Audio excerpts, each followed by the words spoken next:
हाय बाळा, नको ना प्रेमाची भीक मागू.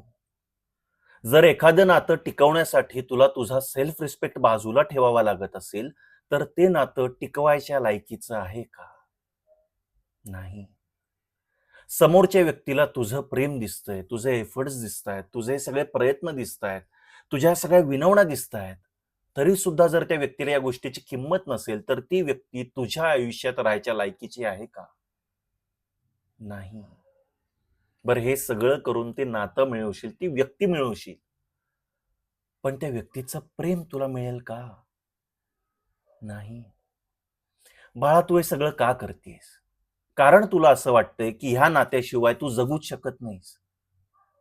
बाळा, पुढे जाऊन एक अशी वेळ येईल ना, जेव्हा हेच नातं तुला जगू देणार नाही. त्यामुळे जाऊ दे. जे तुझं नाहीये ना, ते सगळं जाऊ दे. आणि जे तुझं आहे ना, ते येईल परत तुझ्याकडेच. हं? होईल सगळं नीट, होईल सगळं छान. त्या व्यक्ती सोबत सुद्धा आणि त्या व्यक्ती शिवाय सुद्धा.